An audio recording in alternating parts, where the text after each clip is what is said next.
Hello! So, I've been given the vector equation of three lines A, B and C, and I've been asked to show that lines A and B are skew. Now notice, our vector equations of our lines are in terms of IJK notation. So what is IJK notation? Okay, well it's not that difficult.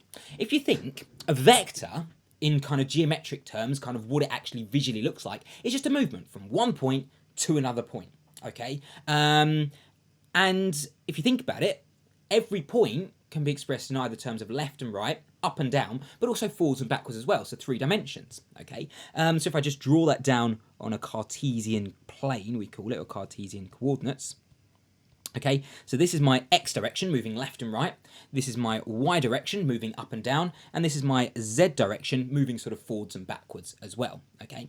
Well, the IJK notation just simply means one step in each one of these directions. So the I vector is just one step in the X direction. So one step in the X direction, we're just simply going from the origin to one step in the X direction, and that is the unit vector I.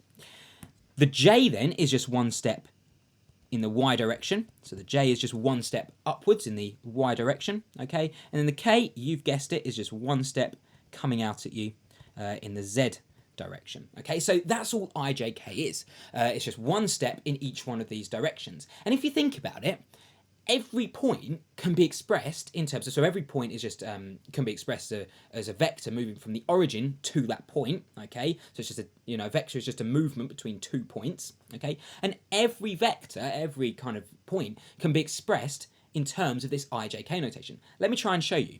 So I'm going to keep it to two dimensions for the moment. I'm just going to keep it to X and Y, and then you can hopefully visualize what's going to happen with the Z direction. So let's say I've got a point P, which is kind of up here, okay? So point P, and I know the coordinates of point P. I'm only looking in 2 dimensions, just X and Y, just for simplicity at the moment. So let's say my point P is 3, 2, okay? Now you, since day one of sort of primary school pretty much, you've learned about coordinates as just being a movement across left and right, and then a movement up and down. So that's what the 3 and 2 actually means. So 3 and 2 literally just means we move 3 steps across and we move 2 steps up. So we're moving 1, 2, 3 steps across, and then we move 2 steps up, and that's how we get to our point P. So our point P can be thought of literally as a vector. Now if you think about this in IJK notation, well that makes perfect sense, because IJ and K is just a step in each direction. So I can express that as 3 steps right. Well, my step right is just my I, okay? So I can express that, so my point P, okay, as a vector would be 3I, okay, because I'm moving 3 steps to the right, right? And then, so plus afterwards, I do 2 steps up. So that's 2 steps using my J steps, okay? So 2J. So that's all IJK notation actually means. Now, saying all this stuff with IJK notation, it is useful sometimes, but I personally find it easier to write my vectors as columns, okay? And I think it actually looks a little bit neater because I can see kind of what's going on, particularly in this context. So they'll give it to you probably in IJK notation, but I would fully encourage you to put it back into familiar sort of vector notation. So okay, we need to show that lines A and B are skew. So I'm just looking at lines A and B. Read the question carefully, because some people may just jump in and say skewness, oh right, I just need to look at the lines. But you notice you've got 3 of them, okay? That's going to be quite difficult to show they're skew with 3 of them. They'll only usually give them with 2. So you just need to look at lines A and then lines A and then lines B. Okay, so I'm going to write line A first of all, just in terms of my familiar notation. So I've got R is equal to, well look, I've got I plus 4J plus K, okay, so I can write that as 1 step across, that's just all I means, it just means 1 step across, then 4 steps in the J direction, so 4 steps using J, 4 steps up, okay, and then 1 step using K, so 1K just means 1 step moving outwards, okay, so that's how I'd write that first bit, okay, and then my second bit is just S, lots of, so what vector am I moving? So I'm moving negative I, which means I'm not moving 1 step to the right, I'm moving 1 step in the other direction, so 1 step left, okay, so -1, okay, plus 2J, well that just means 2 steps up, so that's 2, okay, and then 2K just means 2 steps out, so that's just 2, okay, so that's A. Let's do B as well. So B, I've just got I'm just going to do it quickly. So 2 steps to the right, 8 steps up, and 2 steps out, plus then I've got t lots of, so what have I got with my direction going on? I've got 1 step to the right, 3 steps up, and 5 steps outwards. Okay, so hopefully that makes sense. So let's just very quickly remind ourselves how the vector equation of a line thingy comes about, actually what it actually means. So let me just draw on a 2-dimensional plane like this. Let's say I've got a line that I want to find the equation of. So here's my line, I want to find the equation of that. Okay, and I know 2 points that lie on this line. I know point up here, let's say A, and I know a point down here, let's say B, okay? And of course I've got the origin there. Now I can think of these 2 points, A and B, as position vectors. Remember, position vectors is taking you from the origin to that point, okay? So I can think of A as a position vector from the origin to the point A, and I can think of B, so notice my notation, I'm putting a line underneath my little b, as just a position vector which takes me from the origin to my point B. Okay, so that I've got 2 position vectors which for points that lie in this line. Now let's just have a look at this line. Would you be happy that that section there would be a vector? So let me just think, A to B. Would you be happy that A to B forms a part of the line which I want to find? Okay, because here's my line that I want to find, dot, dot, dot, dot, dot, dot, dot, dot, all the way down here. Okay, that's the line I want to find, okay, and the vector A to B is part of that line. It physically is on top of some of that line, okay? So in other words, if I can find A to B, then that's going to be part of my line. And as you've probably seen in the past, if you just multiply my A to B by just some multiple, let's just say t, then that is just going to basically stretch A to B out, okay, which is then eventually going to form the full length of my line. Okay, so if I just multiply my vector A to B just by some number, I don't know what that number is, it's just some number, let's just call it t, then eventually that is going to form my entire line, okay, if I stretch it out enough. So what is A to B? Well, would you be happy that A to B is just moving backwards along A, so that's going to be not A, but negative A, so that's negative A, I'm going to write it using colours, that's going to be negative A, okay, then I'm going to be moving forwards, so that gets me to A to my origin, but then I'm going to have to move forwards, so I'm moving from 0 for the origin to the point B, so I'm going to move forwards along B, so that's then plus B. Okay, and then we normally write that with the positive one first, so I'm going to have A to B is just B minus A, okay, but then of course I'm going to have some multiple of that, because, you know, A to B is just a section of the line. If I want the whole line, I'm going to have to stretch that vector out so that it forms the whole line, okay, so that's what's known as the direction vector. It's what actually gets me, it's what actually forms that line, it's the direction of that line, okay, so this is what's known as the direction vector, the t lots of b minus a.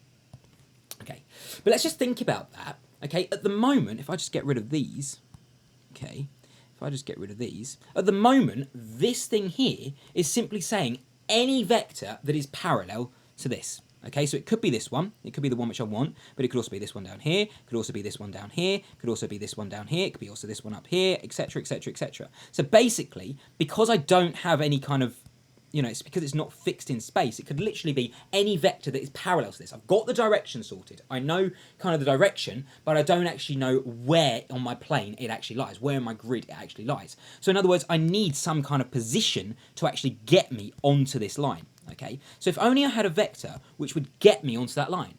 Well, I do. I've got 2 of them. If I just draw them back in, I've got the vector which will get me to the point A. That will get me onto the line, because remember, A lies on the line. Or I've got the vector which will get me to the point B. Okay, so I've got the vector to point A and the vector to point E. It doesn't matter, so it's A to B, it doesn't matter which one I choose, whether it's the position vector of A or the position vector of B, it doesn't matter which one I use as long as I'm on that line. So I'm just going to use A, okay? So in other words, if I want the vector equation of this line, I'm going to have to move along A first of all, then I'm going to have to move along A first of all, then I'm going to have to move along any multiple of A to B, okay, and that will form my final line.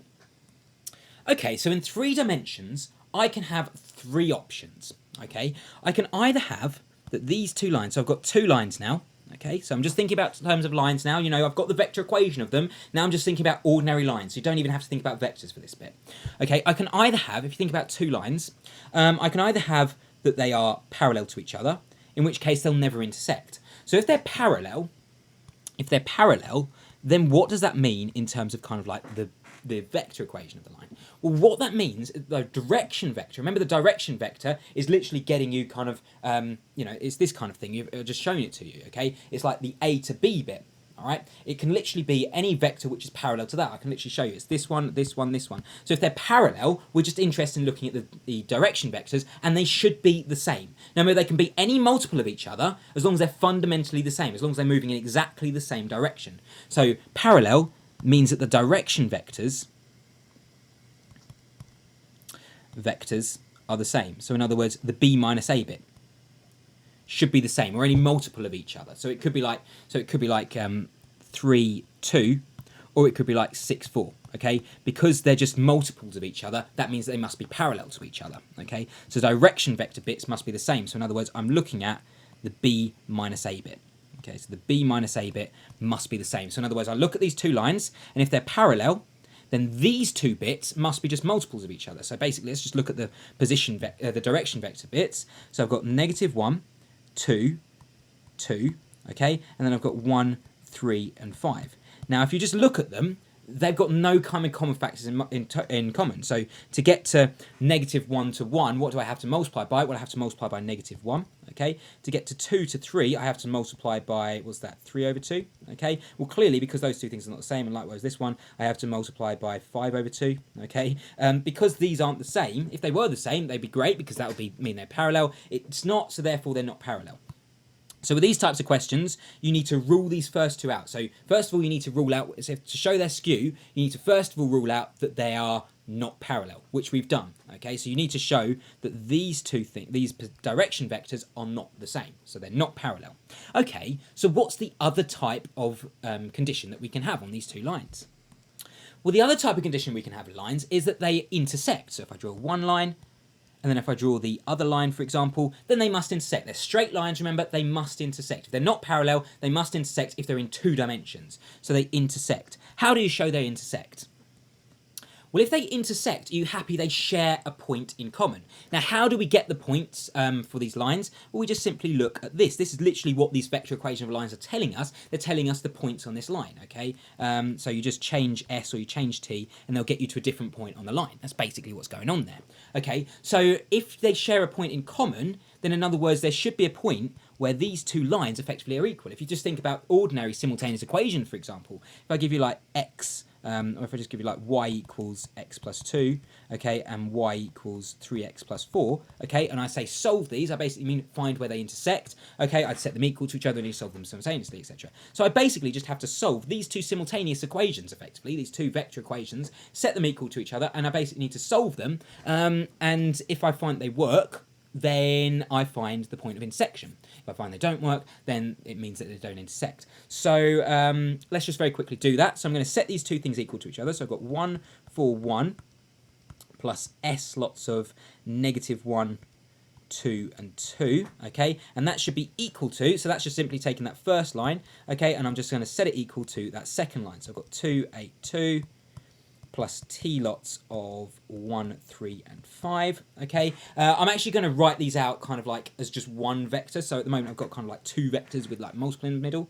So let's first of all multiply through by s, so literally s goes with everything in here, so I've got -1 times s, just negative s, then I've got 2 times s, then I've got 2 times s, okay? And then similarly here I'm going to put t with everything, so 1 times t is just t, 3 times t is just 3t, 5 times t is just 5t, okay? And then this, what I'm literally saying here is just like 1 plus -s. So that's the same as 1 minus s. That's my x direction on my left-hand side. I've then got 4 plus 2s. That's my y direction. Then I've got 1 plus 2s, and that is my z direction. And that should be equal to, do the same thing on the right-hand side. I've got 2 plus t, that's my x direction. 2 plus t. My y direction is just 8, and then I move 3t, so that's just 8 plus 3t. Okay, and then my z direction, I move 2, then I move 5t, so that's simply saying 2 plus 5t. Okay, so literally now what I need to do is I just need to equate each of these like x, y, and z's equal to each other, okay? And then I find what t is, I find what s is, and they should work in all 3 of them. So let's have a look at this. So I'm going to basically, first of all, going to look in the I direction, or the x direction. So I've got 1 minus s is equal to 2 plus t. All I've literally done there is I've just looked at the x direction of each vector, and they should be the same. Okay, and then I've got, so I just basically need to solve these simultaneously. So let's just look at the j as well, and then see if it works in k as well. So let's just look at 2 for the time being. So the j direction is 4 plus 2s on the left-hand side, should be equal to 8 plus 3t on the right-hand side. Okay, now I need to just solve these simultaneous equations. So I'm just going to write them as ordinary simultaneous equations. So let's go, let's go t plus s. So I'm going to take the s over the other side. Okay, so become t plus s. Okay, and then I'm going to take the 2 over the other side. So it's going to become 1 minus 2, which then becomes negative 1. Okay, if you're not happy with that, all I've literally just done is rearranged it to just get t and s on the same side. Okay, now let's have a look at this. So I'm going to say, right, that's 3t. I'm going to take the 2s over the other side, so minus 2s. Okay, that should be equal to, so I take then the 8 over the other side, so it's going to become 4 minus 8, which is minus 4. All I've literally done is exactly the same there, as I've just moved the t and the s so they're on the same side. So now it looks like a familiar set of simultaneous equations which I can solve. And I'm not going to solve these now because I'm sure you can solve the simultaneous equations.